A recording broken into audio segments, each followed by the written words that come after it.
నమస్కారం, welcome to I dream ధర్మ మార్గం విత్ విజిత కార్యక్రమానికి స్వాగతం.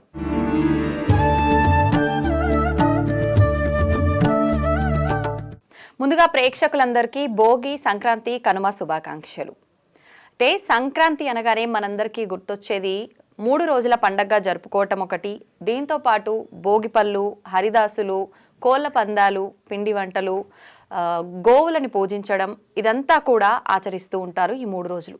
కానీ అన్ని ప్రాంతాల్లో 3 రోజుల పండగగా జరుపుకోరు. ఒక రోజుతో జరుపుకునే వాళ్ళు ఉన్నారు, 3 రోజులు జరుపుకునే వాళ్ళు ఉన్నారు. అసలు మనం ఈ పండగని 3 రోజులుగా ఎందుకు జరుపుకోవాలి, ఏ రోజున ఏ విధానాన్ని ఆచరించాలో ఇప్పుడు వారితో మాట్లాడి తెలుసుకుందాం. ప్రస్తుతం మనతో పాటు ఉన్నారు భగవద్గీత ప్రచారకురాలు గోవింద సేవ సత్యభామ గారు. ఇప్పుడు వారితో మాట్లాడి తెలుసుకుందాం. నమస్కారం అండి. ముందుగా ఐ డ్రీమ్ ప్రేక్షకులందరికీ నమస్కారం అండి. ఇప్పుడు నేను చెప్పినట్టుగా సంక్రాంతి అనగానే కొన్ని ప్రాంతాల్లో 3 రోజులుగా ఆచరిస్తూ ఉంటారు, కొన్ని ప్రాంతాల్లో ఒక్కరోజు మాత్రమే జరుపుకుంటారు. ఎక్కువగా అంటే ప్రాంతాన్ని బట్టి ఆచరిస్తూ ఉంటారు. అసలు నిజంగా ఇది 3 రోజులుగా జరుపుకునే పండగనా, ఒక రోజుగా జరుపుకునే పండగనా, ఏ రోజు ఏ విధమైన విధి విధానాలు ఆచరించాలి, ఈ భోగిపళ్ళ సాంప్రదాయం ఎలా వచ్చింది, ఈ విధానాన్ని అంతా కూడా తెలియచేయండి. సంక్రాంతి గురించి చెప్పమని అడిగారు. నాకు తెలిసినవేవో చెప్పే ప్రయత్నం చేస్తాను. మనకి కాలచక్రము 2 భాగాలుగా విభజించబడి ఉంటుంది. ఒకటి 6 నెలల పాటు ఉత్తరాయణము, 6 నెలల పాటు దక్షిణాయనము. అందులో ఉత్తరాయణం అనేది పరమ పవిత్రమైన పుణ్యపు ఆయనం. 6 నెలల పాటు కూడా చాలా పవిత్రమైనది అని భగవద్గీతలో కూడా ఉంటుంది. ఈ ఉత్తరాయణం అనేది సంక్రాంతి పండుగ నుండి సూర్యుడు మకర రాశిలో ప్రవేశించిన దగ్గర నుండి ఆరంభమవుతుంది. ఈ సంక్రాంతి పండుగ భారతదేశ వ్యాప్తంగా చాలా పెద్ద పండుగ. భారతీయులు మొత్తం అన్ని రాష్ట్రాల్లో, అన్ని ప్రాంతాల్లో కూడా వారి వారి ఆచారాలకు అనుగుణంగా ఉన్నంతలో కూడా చక్కగా చేసుకుంటారు. ముఖ్యంగా తెలుగు వారికి సంక్రాంతి పండుగ చాలా విశేషము, చాలా పెద్ద పండుగ. ఇది భోగి, మకర, కనుమ అని, ఆ తర్వాత ముక్కనుమ అని కూడా చక్కగా 4 రోజులు చేసుకుంటారు. అందరూ ఉత్సవాలు చేసుకుంటారు, యథాశక్తి పిండి వంటలు చేసుకుంటారు, అందరినీ సత్కరిస్తారు, బంధువులని అందరినీ సెలవులకి ఊర్లకు పెడతారు, ఆనందంగా గడుపుతారు. ఆ మధురపు రోజులు ఎప్పటికీ మర్చిపోలేరు. అంటే మన నిత్య దైనందిన జీవితంలో ఉన్న ఈ స్పీడ్, ఒత్తిడి ఏదైతే ఉంటుందో అదంతా కూడా సంక్రాంతికి ఊర్లకు వెళ్ళి వదిలించేసుకొని వస్తారు. ఆ విధంగా మనకి కంప్లీట్గా రిలాక్సేషన్ ప్రసాదించే పండుగ సంక్రాంతి పండుగ. ఆ పండుగ అంటే అందరికీ ఇష్టమే. ఇందులో ముఖ్యంగా మొదటి రోజు భోగి.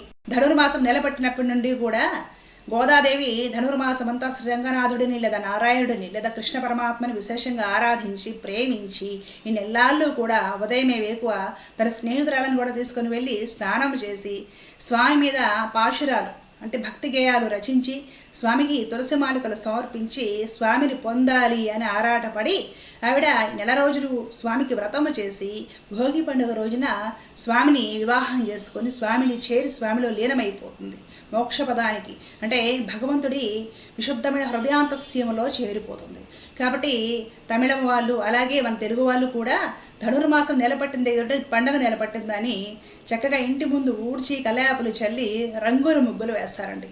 ఇళ్ళులన్నీ కూడా నెలపట్టిన దగ్గర నుండి చాలా శోభాయమానంగా ఉంటాయి. మనం వీధిలో పెడుతూ ఉంటే ఎంత అందంగా ఉంటుంది. ప్రతి ఇల్లు కూడా ఇంటి ముందు అందమైన రంగుల ముగ్గులు వేసి దాంట్లో గొబ్బెమ్మలు పెట్టి, గ్రామాల్లో అయితే దాని మీద గుమ్మడి పువ్వు కూడా పెట్టి అద్భుతంగా ఉంటుంది. అలాగా గొబ్బెమ్మలతోటి ముగ్గుతోటి ఇల్లు అలంకరించడం వలన వాకిలి లక్ష్మీదేవి అలాంటి ఇళ్లలో శాశ్వతంగా స్థిరంగా ఉండిపోతుందని శాస్త్రవచనం. ఇందులో ఇంకొక అర్థం కూడా ఉంది. మహిళలు ఎప్పుడు కూడా చక్కగా ఈ చీరలు కట్టుకొని, ఆడపిల్లలైతే ఓణీలు వేసుకొని పూర్వం గ్రామాల్లో సంక్రాంతి నెలపట్టిన దగ్గర నుండి సందడిగా ముగ్గులు అవి వేసుకుంటూ ఉండేవాళ్ళు. పక్కన వాళ్ళు ముగ్గు చూసి మెచ్చుకోవడము, మనము అలాంటి ముగ్గులు వేయడం, పోటీలు పడి ముగ్గులు వేసేవాళ్ళు అనమాట. అలాగా కూర్చొని మహిళలు చక్కగా ముగ్గులు అవి పెడుతూ ఉంటే భర్త అలాంటి మహిళ చేత ఆకర్షించబడేవాడు. భర్తకి అనురాగము, ప్రేమ తన భార్య పట్ల పెరుగుతుంది. ఆ విధంగా సంసారాల్లో కలతలు, గొడవలు ఏమైనా ఉంటే కూడా అవి కూడా పోయేవి. అది కూడా ఒక అంతరార్థం. భార్యాభర్తలకి పరస్పర ప్రేమ, ఆకర్షణ ఒకళ్ళంటే ఒకళ్ళు ఉండాలండి. లేకపోతే ఆ కాపురం సజావుగా జరగడం కష్టం. అలాంటివన్నీ కూడా ఏమాత్రం ఖర్చు లేకుండా ప్రకృతి సహజంగా ఒకరి పట్ల ఒకరికి ఆకర్షణ పెంపొందించే విధంగా కూడా మన పండగలన్నీ కూడా పెద్దలు రూపుదిద్దారు. ఈ రోజుల్లో అవన్నీ మనం పోగొట్టుకున్నాం. ఇప్పుడు భర్తను లేదా భార్యని ప్లీజ్ చేయాలంటే వాళ్ళకి ఏవో 2 ఇంగ్లీష్ బుక్కల డైలాగులు చెప్పాలి, ఏవో గిఫ్టులు ఇచ్చి సర్ప్రైజ్ చేయాలి. పాత రోజుల్లో ఇలాంటి అవకాశాలు ఉండేవి కాదు, ఇవి ఉండేవి కదా. సహజంగానే భార్య చేసే కొన్ని పనులు చూసి భర్తకు ఆకర్షణ, అనురాగం, ప్రేమ వృద్ధి చెందుతుంది. భర్త చేసే కొన్ని పనులు చూసి భార్యకు ఆకర్షణ కలుగుతుంది. ఆ విధంగా దంపతులు పరస్పర ఆకర్షణలో ఉంటేనే కాపురము, ఈ వివాహిక బంధం ముందుకు సాగుతుంది. ఈ ముగ్గులు వేయడంలోనూ, ఇల్లులు అలంకరించడంలోనూ అదొక అంతరార్థం. కాబట్టి పెద్దలు అది కూడా ఒక కారణం ఏర్పరచడానికి. ఈ విధంగా ముగ్గులు, ఇల్లులు అలంకరించడం ఇవన్నీ కూడా. అలాగే రకరకాల పిండి వంటలు చేస్తాము, నలుగురికి ఇరుగు పొరుగుకి పంచుతాం. ఇంతకుముందు ఇరుగు పొరుగు ఇళ్ళతో ఎవరితో చిన్న చితగా గొడవలు ఉన్నా సంక్రాంతికి పిండి వంటల ప్లేట్ వాళ్ళ ఇంటి పంపగానే వాళ్ళు ఐస్ అయిపోయేవాళ్ళు. ఆ గొడవలు ఏమైనా ఉన్న పొరపచ్చాలను మర్చిపోయి మరలా వదినా అనుకుంటూ కలిసిపోయేవాళ్ళు అనమాట. అలాగా మనకి భౌతిక ప్రపంచంలో ఇరుగు పొరుగుతో ఎవరైతే ఏమిటి చిన్న చిన్న విషయాలకి ఏమైనా గొడవలు ఉండవచ్చు. అవి గోరంతలు కొండంతలు చేసుకోకుండా ప్రేమగా సుహృద్భావంతో అందరూ కలిసిపోవాలని ఈ పిండి వంటలు మనం చేసుకొని నలుగురికి ఇచ్చి మనం తినాలి అనే ఒక పద్ధతి తీసుకొచ్చారు పెద్దలు. అంటే ఒక ఊరు కానివ్వండి, ఒక కుటుంబం కానివ్వండి, కలిసిమెలిసి ఉండాలి, అందరూ సుహృద్భావంతో ఉండాలి. అందరిలోనూ భగవంతుడు ఆత్మస్వరూపుడై అంతర్యామి అయి ఉన్నాడు కాబట్టి అందరితో మనం కలిసి ఉండాలి అనే ఒక పద్ధతి పెద్దలు ఎంత అందంగా సంక్రాంతి పండుగలో ఇమిడ్చి ఏర్పరిచారో గమనించండి. అలాగే ఇంట్లో అక్కరైన వస్తువులు, విరిగిపోయినవి, తెగిపోయినవి, పగిలిపోయిన వస్తువులు ఇవన్నీ కూడా దారిద్ర్యానికి చిహ్నం. కాబట్టి అలాంటివన్నీ కూడా భోగి పండుగ రోజు చలికాలం కాబట్టి వేసే శుభ్రంగా తగలేసి అలాంటివన్నీ ఇంట్లో లేకుండా వీరినంతరకు శుభ్రమైనవి, ఎరిగిపోయినవి, మంచివి కనిపించేలా ఇంట్లో ఉంచుకోమని చెప్పారు. ఎప్పుడైనా ఇరిగిపోయిన వస్తువులు, పగిలిపోయిన వస్తువులు చూస్తారంటే మూడు పాడైపోతుంది. మనము ఇంట్లో ప్రశాంతంగా ఉండలేము, పనులు సక్రమంగా జరగవు. దారిద్ర్యానికి అవి హేతువులు కాబట్టి అలాంటివి ఉంచకూడదు. వెంటనే రిపేర్ చేయించుకోవడమో, పనికి రాకపోతే ఇంటి బయట పడేయడమో చేయమని చెప్పారు. అలాంటివన్నీ కూడా చక్కగా చలిమంటల్లో వేసి కాల్చుకుంటాం. అలాగే ఇంకో రకంగా ప్రతి గృహస్థుడు అగ్నిని ఆరాధించాలని పెద్దలు చెప్పున్నారు కాబట్టి అగ్నిదేవుడిని కూడా ఆ విధంగా ఆరాధిస్తూ ఉంటాం. సంక్రాంతి పండుగ కూడా ఉత్తరాయణ పుణ్యకాలం అండి. మన కుటుంబాలలో మరణించిన పెద్దవారు, పూర్వీకులు, పితృదేవతలు ఎవరైతే ఉంటారో వాళ్ళందరినీ స్మరించుకోవడము, వాళ్ళకి ఏదైనా పాయసం లాంటిది నివేదన పెట్టడము. అలాగే ఉత్తరాయణ పుణ్యకాలంలో అంటే మకర సంక్రమణం జరిగినప్పుడు చక్కగా నదులలో స్నానాలు చేయడము, పెద్దలకు పెట్టడము, వారిని స్మరించుకోవడము, పెద్దలకు బట్టలు పెట్టడము, ఇవన్నీ చేయడం వలన మరణించిన మన పూర్వీకులు అటు 7 తరాల వారి ఆశీర్వచనము ఆ కుటుంబానికి లభిస్తుంది.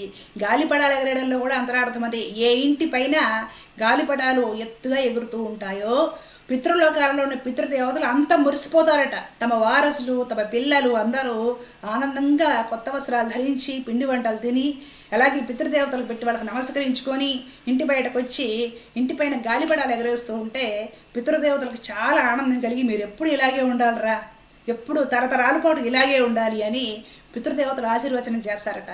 కాబట్టి ఉత్తరాయణంలో గాలి కూడా ఉత్తరానికి కొడుతూ ఉంటుంది కాబట్టి గాలిపటాలు ఎగరేస్తాం. ఈ గాలిపటాలు ఎగరేసే సంస్కృతి చాలా మంచిది. దీనివల్ల కాన్సన్ట్రేషన్ బాగా మెరుగవుతుందండి. సైన్స్ ప్రకారము ఆకాశం వైపు ఎక్కువ చూస్తూ గాలిపటం ఎగరేసేంతసేపు కాన్సన్ట్రేషన్ ఆకాశం వైపు పెడతాం కదా, దానికి ఒత్తిడి తగ్గిపోయి కాన్సన్ట్రేషన్ బాగా మెరుగై, ఏకాగ్రత మెరుగై, మానసిక వ్యాధులు ఉంటే అవి కూడా తగ్గుతాయని సైంటిఫికల్గా రుజువైంది. చూడండి, మనకి శాస్త్రపరంగా ఒక గొప్ప మహత్వం ఉంటే దానిలో సైన్స్ కూడా ఇవి ఉంటుంది. మన పెద్దలు, పూర్వీకులు అంతటి గొప్ప వైజ్ఞానాన్ని మనకి అందించారు పండుగల ద్వారా, ఈ విధమైన ఉత్సవాల ద్వారా. అవన్నీ మనము మిస్ చేసుకోకూడదండి. వీరినంత వరకు ఉపయోగించుకునే ప్రయత్నమే చేయాలి. పిండి వంటల్లో కూడా పద్ధతి అదే. ఈ చలికాలంలో మనం చేసుకునే అరిసెలు, దాంట్లో బియ్యం పిండి, నెయ్యి, బెల్లము ఇవన్నీ వేసి చేసేవి ఏమైతే ఉంటాయో అవి శరీరంలో ఐరన్ని వృద్ధి చేస్తాయి, శరీరానికి పటుత్వాన్ని ఇస్తాయి, బలాన్ని ఇస్తాయి.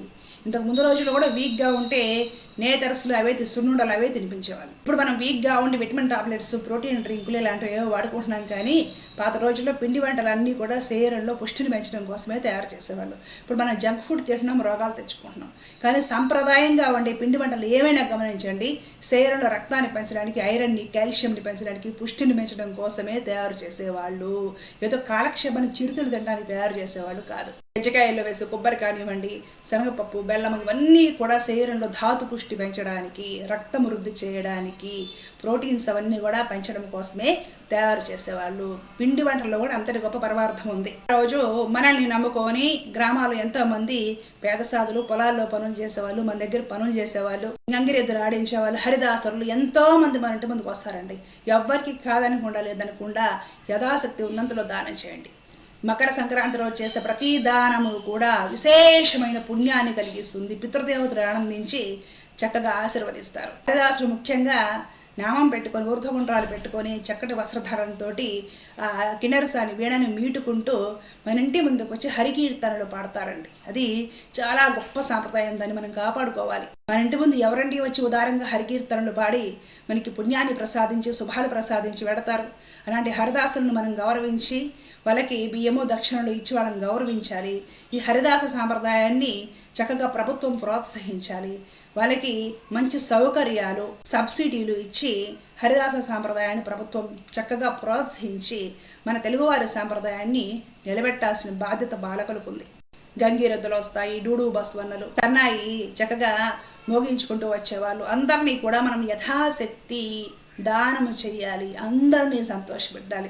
ఎంతమందిని మనం సంక్రాంతి రోజు సంతోషపెడతామో అన్ని రూపాల్లో హరిని శ్రీమన్నారాయణుడిని మనం సంతోషపెట్టినట్లే ఆ విధంగా లక్ష్మీనారాయణ అనుగ్రహం మనకి దొరుకుతుంది. ఆ తర్వాత కనుమ రోజు మనం పశువుల పూజ చేస్తాం. భారతదేశము వ్యవసాయం పైన ఆధారపడి ఉన్న దేశం ఎప్పటి నుంచి ఇప్పుడు అంటే రకరకాల ఉద్యోగాలు చేసుకొని వేరే వేరే మార్గాల్లో కూడా ఉపాధి మనం వెతుక్కుంటున్నాం, సంపాదించుకుంటున్నాం. కానీ భారతదేశం అయితే ప్రధానంగా వ్యవసాయం మీద ఆధారపడి ఉంది.